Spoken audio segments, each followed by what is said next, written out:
प्रधानमंत्री नरेंद्र मोदी ने मुंबई में 2 वंदे भारत ट्रेन को हरी झंडी दिखाकर किया रवाना। ट्रेन को बताया भारत की स्पीड और स्केल का प्रतिबिंब। कुछ अन्य कार्यक्रमों में भी की शिरकत। रामगढ़ विधानसभा उपचुनाव का चुनावी परिदृश्य साफ। सभी 18 प्रत्याशी रणक्षेत्र में डटे। चुनाव चिन्ह का हुआ आवंटन।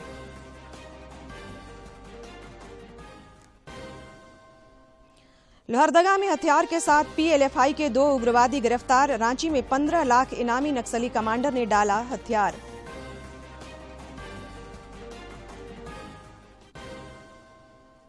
और राज्य भर में फाइलेरिया उन्मूलन विशेष अभियान की हुई शुरुआत। बोकारो में भी उपायुक्त ने दवा खाकर किया शुभारंभ। गुमला में नशा मुक्ति पर कार्यशाला का आयोजन।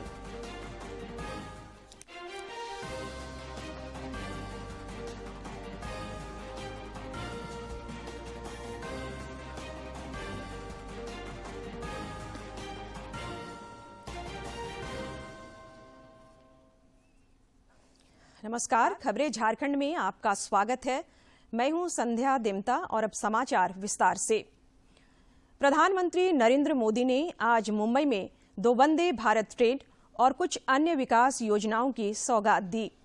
प्रधानमंत्री ने मुंबई सोलापुर और मुंबई साईनगर शिरडी वंदे भारत ट्रेन को हरी झंडी दिखाकर रवाना किया। श्री मोदी ने कहा कि आज का दिन भारतीय रेल और आधुनिक कनेक्टिविटी के लिहाज से अहम है, क्योंकि आज पहली बार एक साथ 2 वंदे भारत ट्रेन की शुरुआत हुई है। प्रधानमंत्री ने कहा कि वंदे भारत ट्रेन भारत की स्केल और स्पीड दोनों का प्रतिबिंब है। प्रधानमंत्री ने वंदे भारत ट्रेन में बच्चों से भी बातचीत की। साथ ही मुंबई में कुछ अन्य कार्यक्रमों में भी हिस्सा लिया। ये वंदे भारत ट्रेनें मुंबई और पुणे जैसे देश के आर्थिक सेंटर्स को हमारे आस्था के बड़े केंद्रों से जोड़ेंगी। इससे कॉलेज आने जाने वाले, ऑफिस और बिजनेस के लिए आने जाने वाले, किसानों और श्रद्धालुओं सभी को सुविधा होगी। ये महाराष्ट्र में पर्यटन और तीर्थ यात्रा को बहुत अधिक बढ़ावा देने वाली है। शिरडी में साईं बाबा का दर्शन करना हो, नासिक स्थित रामकुंड जाना हो, त्र्यंबकेश्वर और पंचवटी क्षेत्र का दर्शन करना हो, नई वंदे भारत ट्रेन, ये सब बहुत आसान होने वाला है।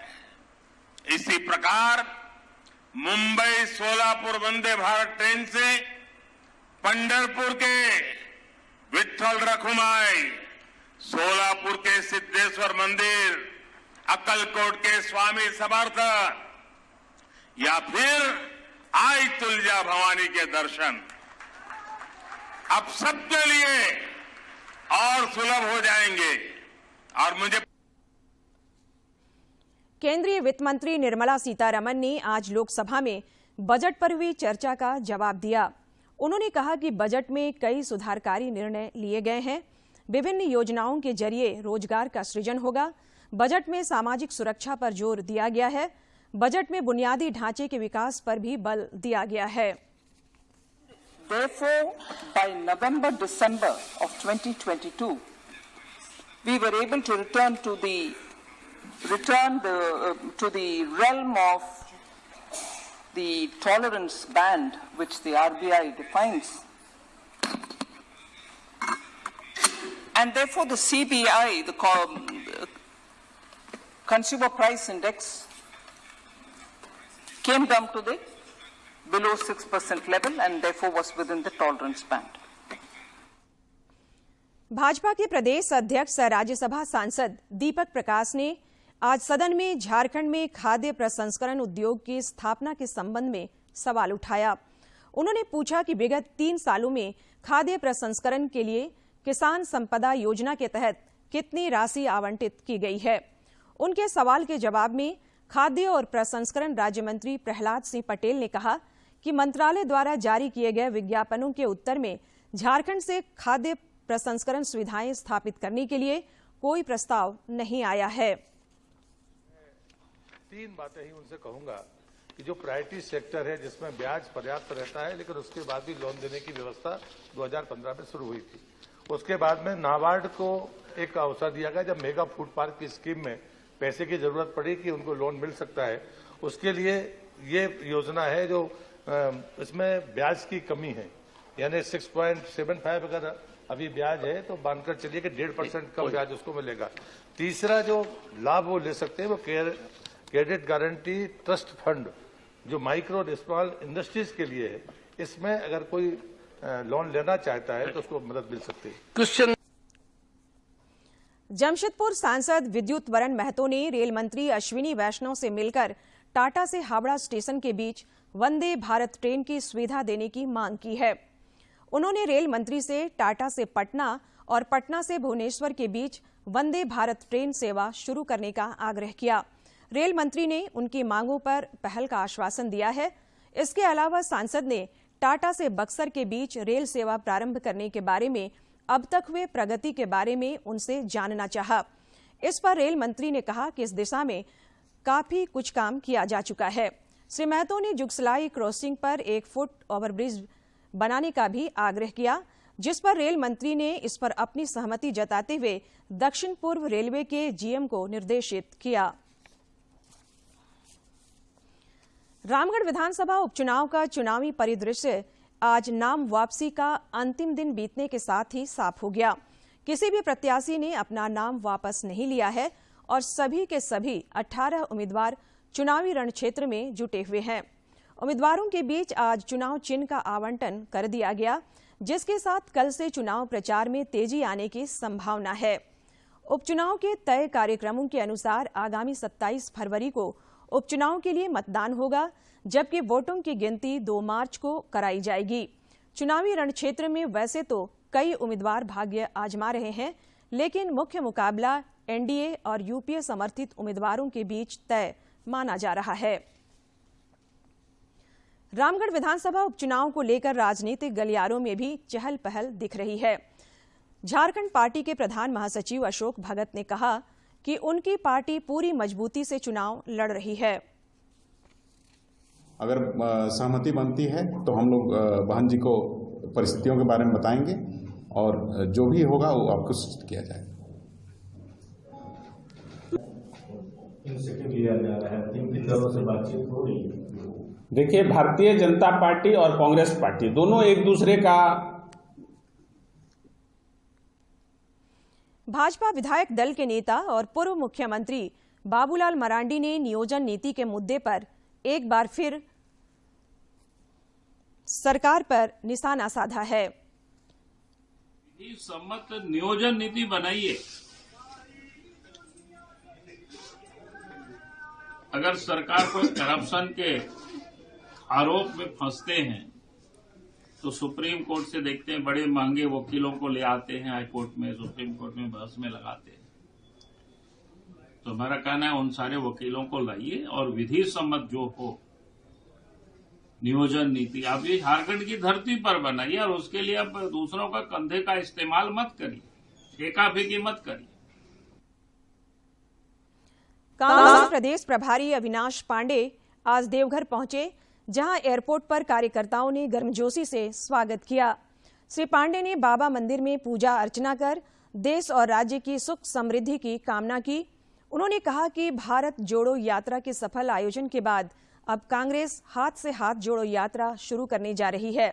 झारखंड में इसकी शुरुआत संथाल परगना से होगी, जिसमें पार्टी के राष्ट्रीय अध्यक्ष मल्लिकार्जुन खड़गे भी शिरकत करेंगे।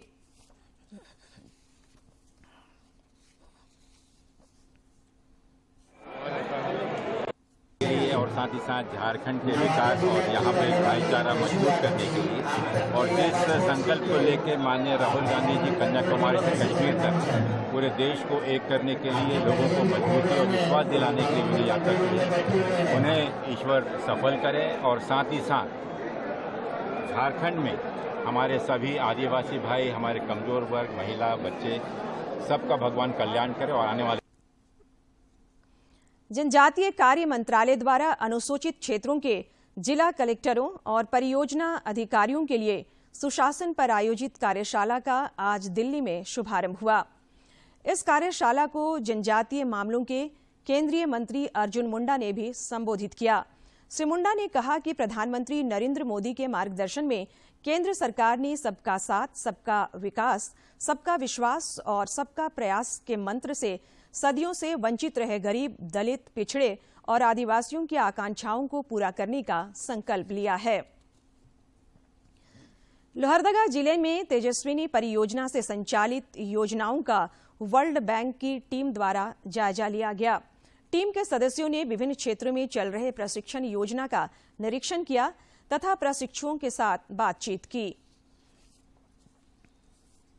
दूसरा सेल्फी लेंगे हम लोग, प्लेसमेंट अच्छा से करो, उसके बाद आके देखना चाह रहे हैं कि लड़कियां कितना अच्छा कर रही हैं, क्या सीख रही हैं, कैसे आगे बढ़ रही हैं और परियोजना की जो परिकल्पना है वो पूरी हो रही है। वाशिंगटन से वहाँ की कंट्री हेड से रिप्रेजेंटेटिव आए हैं, तो ये लोग सारे लोग वोकेशनल स्किल्स और बिजनेस स्किल्स जो चल रहा है लोहरदगा जिले में, उसको देखना था, उसको मॉनिटरिंग करनी थी, देखना था कि बच्चियां कितनी आगे आई हैं। रांची में आज एक 15 लाख इनामी नक्सली कमांडर ने पुलिस और सीआरपीएफ अधिकारियों के समक्ष आत्मसमर्पण कर दिया। झारखंड सरकार के आत्मसमर्पण और पुनर्वास नीति के तहत 15 लाख के इनामी रीजनल नक्सली कमांडर मिथिलेश सिंह उर्फ दुर्योधन महतो उर्फ बड़का दानी आज रांची में पुलिस और सीआरपीएफ के अधिकारियों के समक्ष आत्मसमर्पण कर दिया। यह नक्सली कमांडर लोहरदगा, गुमला और लातेहार के नक्सल प्रभावित इलाकों में आतंक का पर्याय माना जाता था। झारखंड पुलिस और सीआरपीएफ के पदाधिकारियों के समक्ष आज आत्मसमर्पण किया जा रहा है कि विगत दिनों में कई सारे बड़े नक्सली कमांडर्स ने संयुक्त बलों के समक्ष आत्मसमर्पण किया है।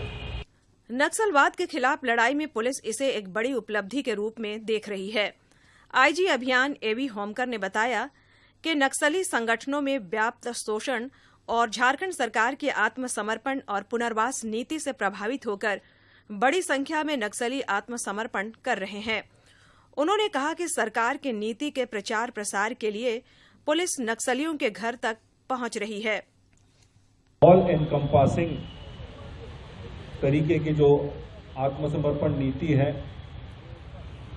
उसका झारखंड पुलिस के द्वारा और हमारे अन्य जो साथी है सीआरपीएफ, एसएसबी और अन्य बलों के द्वारा उसका काफी प्रचार प्रसार किया जा रहा है। आत्मसमर्पण के बाद इनामी नक्सली ने मीडिया से कहा कि माओवादी संगठन अब सिद्धांत विहीन हो चुके हैं।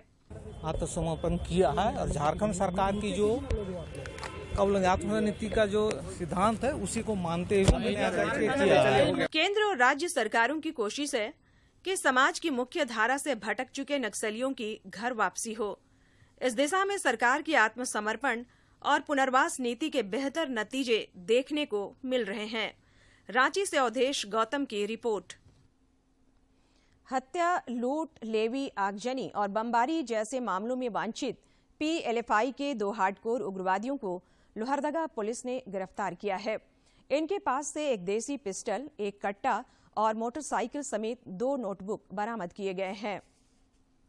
कृष्णा यादव का ग्रुप से ये लोग जुड़ा हुआ है और इसमें एक देसी 9mm पिस्टल और एक 9mm पिस्टल भी बरामद हुआ है और पीएलएफआई रिलेटेड बहुत सारा राइटिंग मटेरियल, लिटरेचर वगैरह और एक मोटरसाइकिल भी बरामद हुआ है। राज्य में सुरक्षा बलों के अभियान की वजह से नक्सलियों की हालत पस्त हो गई है। झारखंड के एडीजी अभियान संजय आनंद लाटकर ने कहा है कि बूढ़ा पहाड़ समेत कई नक्सलियों के गढ़ को मुक्त करा लिया गया है। इलाके में पिछले अगर 15 दिनों का हम देखें रिकॉर्ड तो वहां पर नक्सलीय गतिविधियां जो लगातार कुछ न कुछ देखने को मिल रही है, चाहे वो आईडी ब्लास्ट का हो, पुलिस को नुकसान पहुंचाने की। तो ऐसे में लगता है कि नक्सलियों का जो कुछ केंद्र अब कोल्हान की तरफ शिफ्ट हो गया है। देखिए, केंद्र शिफ्ट नहीं हुआ है कि नक्सलियों का प्रेजेंस पूर्व में झारखंड में 4 विभिन्न इलाके में होता था, उसमें से 3 इलाकों को हमने पूर्णतः खाली कर दिया है। अब यह एक इलाका बचा है और आप जो आईडी ब्लास्ट की बात कर रहे हैं, अब हम एग्रेसिवली आगे बढ़ रहे हैं, वहाँ कैंप्स इस्टेब्लिश कर रहे हैं, उनको घेरने की हमारी नीति है और उस आधार पर जब हम आगे बढ़ रहे हैं तो निश्चित तौर पर कुछ घटनाएं आपको दिखाई दे रही है, लेकिन अंतिमतः सफलता हमें मिलने वाली है, इसकी हमें पूरी उम्मीद है और हमें सटीक आज सूचनाएं प्राप्त हो रही है। ग्रामीणों का सहयोग बहुत अच्छा उस इलाके में प्राप्त हो रहा है और ग्रामीणों का जो नुकसान भी इस आईडी ब्लास्ट में हो रहा है, निश्चित तौर पर ग्रामीणों का जो विरोध अब नक्सलियों को सहना पड़ेगा, इसका हमें पूरा विश्वास है, क्योंकि जहां आप ग्रामीणों के खिलाफ कार्रवाई करते हैं या ग्रामीणों का निर्दोष ग्रामीणों का नुकसान होता है, निश्चित तौर पर जन समर्थन अब हमें हासिल होगा और उनके समर्थन से हमारी इंटेलिजेंस एजेंसी SIB के एवं अन्य इंटेलिजेंस एजेंसी के सटीक आज सूचनाओं के आधार पर निश्चित तौर पर राज्य पुलिस, झारखंड पुलिस एवं CRPF, हमारी जो इलीट फोर्सेस है, जगवार, झारखंड जगवार एवं कोबरा, उस इलाके में जो लगातार ऑपरेशन छेड़ रहे हैं, उसकी सफलता बहुत जल्द सामने दिखाई देगी। तो हम मान के चलें कि जैसे दूसरे राज्यों को हम कहते हैं कि वो नक्सल से मुक्त है, तो एंटी नक्सल ऑपरेशन जिस तरीके से आप लोग एक्टिवली चला रहे हैं, तो आने वाले दिनों में बहुत ही जल्द झारखंड को भी ऐसा तगमा मिलेगा। निश्चित तौर पर अगर आप विगत 2 साल का इतिहास देखते हैं तो इस प्रकार से ऑपरेशंस हुए हैं, अप्रत्याशित सफलता हमें मिली है और आने वाले दिनों में भी इसी प्रकार से सफलता हमें मिलेगी, इसका हमें विश्वास है। तो अप्रत्याशित सफलता नक्सलियों के खिलाफ पुलिस और प्रशासन को मिली है और उसके बाद ये जो इलाका है, जो कभी सिर्फ नक्सलियों का गढ़ होता था, जैसा कि लाटकर जी ने बताया कि कैसे वो 4 केंद्र जो उनके होते थे, उसमें से 3 केंद्र को इन्होंने खत्म कर दिया है और अब जो थोड़ी बहुत गतिविधियां कोल्हान के इलाके में बची है, उसे भी ये लोग जल्द खत्म करने की कोशिश में है। अपने सहयोगी करमवीर के साथ मैं दिवाकर कुमार, दूरदर्शन समाचार। राज्य भर में फाइलेरिया उन्मूलन विशेष अभियान की आज से शुरुआत हुई। बोकारो में भी उपायुक्त कुलदीप चौधरी ने खुद दवा खाकर फाइलेरिया उन्मूलन कार्यक्रम का शुभारंभ किया। जिले में 24,73,000 लोगों को दवा खिलाने का लक्ष्य रखा गया है। कल से अगले 14 दिनों तक घर घर जाकर लोगों को फाइलेरिया रोधी दवाई खिलाई जाएगी।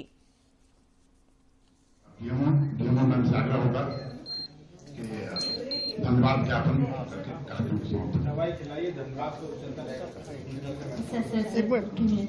सब जगह भी चल रहा है, तो सुबह से हम लोग पास वहाँ के ऑडियो, वीडियो, फोटोग्राफ्स भी प्राप्त है और इस कार्य को कुशलतापूर्वक करने के लिए जो ड्रग एडमिनिस्ट्रेटर्स की संख्या है, तो करीब 9,890 एडमिनिस्ट्रेटर्स हम लोगों ने लगाए हैं और उनको मदद करने के लिए, सुपरवाइज करने के लिए करीब 495 सुपरवाइजर्स को भी तय किया गया।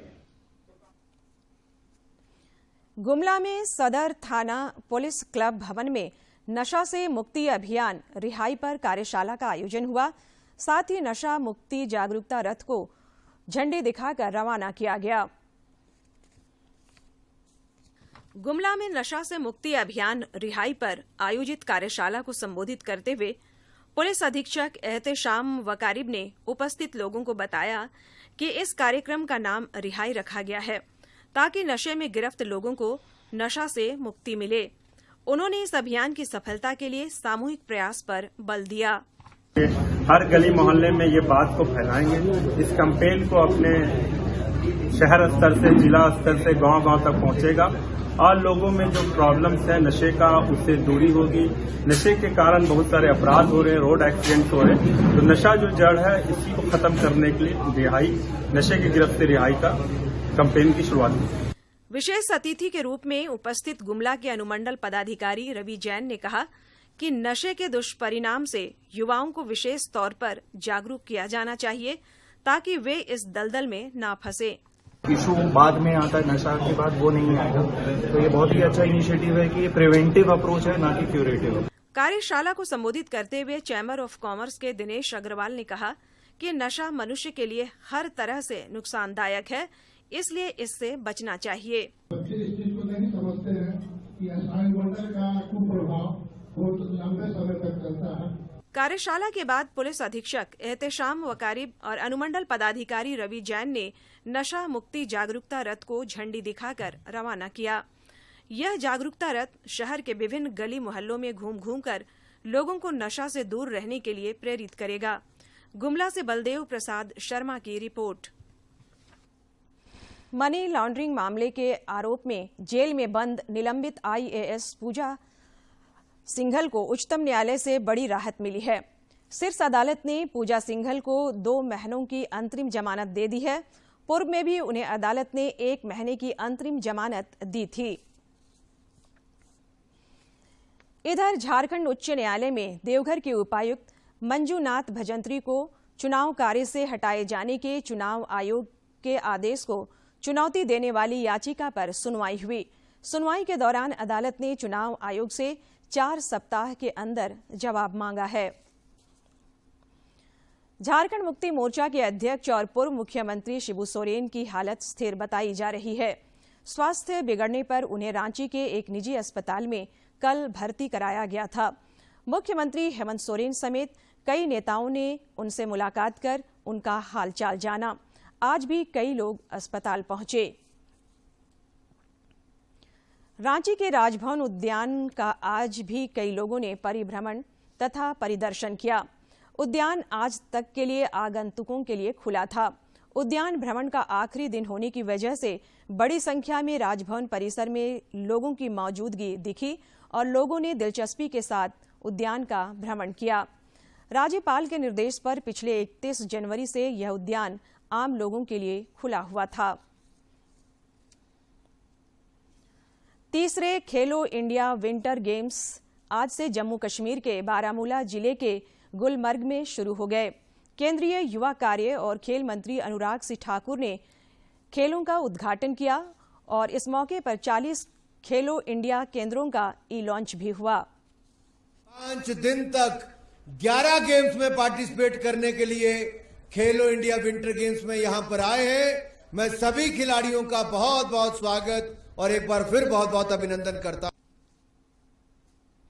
जनजातीय मामलों के केंद्रीय मंत्री सह भारतीय तीरंदाजी संघ के अध्यक्ष अर्जुन मुंडा ने आज नई दिल्ली स्थित डीडीए यमुना स्पोर्ट्स कॉम्प्लेक्स में एनटीपीसी राष्ट्रीय रैंकिंग तीरंदाजी टूर्नामेंट के उद्घाटन समारोह में भाग लिया। उन्होंने भरोसा जताया कि यह टूर्नामेंट देश के तीरंदाजों को अपनी प्रतिभा दिखाने के लिए एक मंच प्रदान करेगा।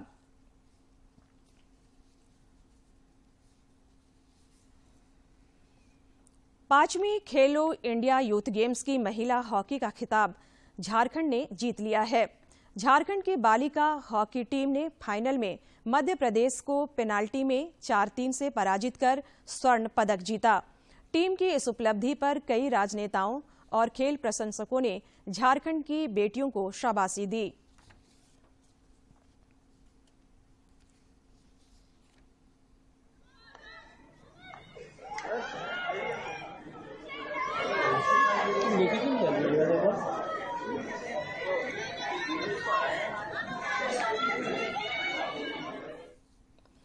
नागपुर टेस्ट में भारत ने ऑस्ट्रेलिया की पहली पारी 177 रनों के जवाब में 144 रन की बढ़त हासिल कर ली है। नागपुर टेस्ट के दूसरे दिन का खेल समाप्त होने पर टीम इंडिया ने 7 विकेट के नुकसान पर 321 रन बना लिए थे। कप्तान रोहित शर्मा ने सबसे ज्यादा 120 रनों का योगदान दिया, जबकि रविंद्र जडेजा 66 और अक्षर पटेल ने 52 रन के निजी स्कोर पर नाबाद पवेलियन लौटे। गुमला जिले के कामडारा प्रखंड स्थित नवाडीह गांव की रहने वाली झारखंड की golden girl athlete Asha Kiran Barla आज अपने गांव नवाडीह के लिए ही नहीं बल्कि आसपास के क्षेत्रों के लिए भी एक प्रेरणा स्रोत बन गई हैं। अभिभावक उनसे प्रेरणा लेकर अब बच्चों को स्कूल भेज रहे हैं और खेल के प्रति भी लोगों की रुचि बढ़ी है। पेश है ये खास रिपोर्ट। एक बिल्कुल ही साधारण परिवार में जन्मी गुमला जिले के कामडारा प्रखंड स्थित नावाडी गांव की आशा किरण बारला अब परिचय की मोहताज नहीं हैं। उन्होंने 1 दर्जन से अधिक राष्ट्रीय और अंतर्राष्ट्रीय स्तर की प्रतियोगिताओं में बेहतरीन प्रदर्शन कर लोगों के दिलों में जगह बना ली है। आशा की बहन सीबी सिसलिया कहती हैं कि आशा की सफलता को देखकर उनके गांव के युवक युवतियां भी दोबारा स्कूल और खेलों से नाता जोड़ रहे हैं।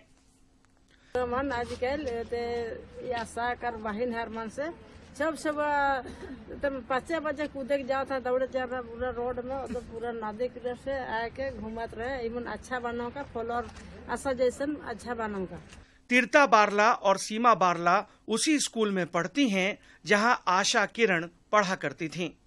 ये दोनों भी आशा किरण बारला की तरह खेलों की दुनिया में चमकने की चाहत रखती हैं। गांव में भी बहुत सारे बच्चे उनसे प्रभावित ले रहे हैं और उनसे सीख रहे हैं और आशा की तरह, जैसे अभी आशा बहुत ऊंचा स्थान पर है, हम सभी वैसा ही करना चाहते हैं। नवाडी गांव की रहने वाली सीमा केरकेट्टा और आनस्थय जोजो का कहना है कि आशा किरण आज इलाके के सभी लोगों के लिए प्रेरणा स्रोत बन गई हैं। उनसे प्रेरणा पाकर कई युवा जहां सुबह 5 बजे से ही उठकर गांव की नदी तक दौड़ के अभ्यास किया करते हैं, वहीं अभिभावक अब अपने बच्चों को अच्छी से अच्छी शिक्षा दिलाना चाहते हैं। इधर नवाडी गांव के ग्राम प्रधान दिलीप कुमार बारला का कहना है कि क्षेत्र के लोगों को आशा किरण बारला पर गर्व है। उन्होंने आशा किरण बारला के बनने और संवरने की घड़ियों को याद करते हुए कहा कि वो साल 2024 के ओलंपिक में भी जरूर पदक जीतेंगी। अभी वही स्कूल जाती हूँ, फिर क्लास 6 है मेरा। गुमला जिले के कामडारा प्रखंड स्थित नावाडी गांव की athlete golden girl Asha Kiran Barla से देश और राज्य को निश्चित रूप से काफी आशाएं हैं। आशा किरण बारला की वजह से खेल के क्षेत्र में असीम प्रतिभा संजोए गुमला जिला में युवाओं के बीच भी एक नई ऊर्जा का संचार हुआ है, जो भविष्य में खेल के मैदान में जरूर जलवा बिखेरेगा। गुमला से बलदेव प्रसाद शर्मा की रिपोर्ट। देश की स्वतंत्रता संग्राम की समर गाथा पर आधारित 75 एपिसोड का स्वराज सीरियल लगातार लोकप्रियता के मामले में शिखर पर चल रहा है। स्वराज धारावाहिक 5 अगस्त को केंद्रीय गृह एवं सहकारिता मंत्री अमित शाह, केंद्रीय सूचना प्रसारण मंत्री अनुराग सिंह ठाकुर और केंद्रीय सूचना और प्रसारण राज्य मंत्री डॉक्टर एल मुरुगन की उपस्थिति में शुरू हुआ था। इस धारावाहिक का प्रसारण 14 अगस्त से हिंदी में डीडी नेशनल के साथ साथ 9 क्षेत्रीय भाषाओं में क्षेत्रीय चैनलों पर किया जा रहा है। फरवरी से डीडी नेशनल से प्रसारित धारावाहिक स्वराज का एक साथ कई एपिसोड बिंज मोड पर अपराह्न 1 बजे से देखा जा सकता है। दूरदर्शन केंद्र रांची में आज इस बात की जानकारी कार्यक्रम प्रमुख डीबी कारी ने दी। झारखंड के अमर शहीद सिद्धो कान्हू मुर्मू की शौर्य गाथा पर आधारित एपिसोड 5 मार्च को प्रसारित किए जाएंगे। इस मौके पर डीडी झारखंड के चैनल संचालन विशेषज्ञ अमन कुमार ने बताया कि दूरदर्शन के कार्यक्रमों में दर्शक हमेशा केंद्र में होते हैं।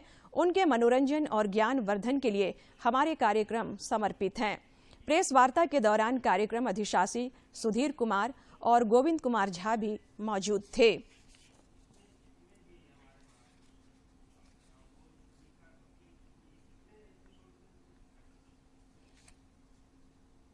और अब कुछ खबर राज्य के विभिन्न जिलों से।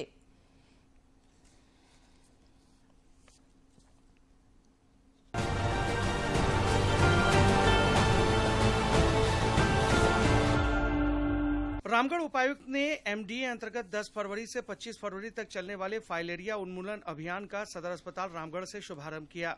इस दौरान उन्होंने खुद फाइलेरिया रोधी दवाइयां लेने के बाद अधिकारियों को योजनाबद्ध तरीके से कार्य कर जिलेवासियों को दवाइयां खिलाने के संबंध में आवश्यक निर्देश दिए। गोड्डा समाहरणालय स्थित सभागार में स्थानीय गांधी मैदान एवं नगर भवन में आयोजित होने वाले सांस्कृतिक कार्यक्रम के संचालन को लेकर आज एक बैठक हुई, जिसमें संबंधित पदाधिकारियों से विचार विमर्श कर आवश्यक दिशा निर्देश दिए गए।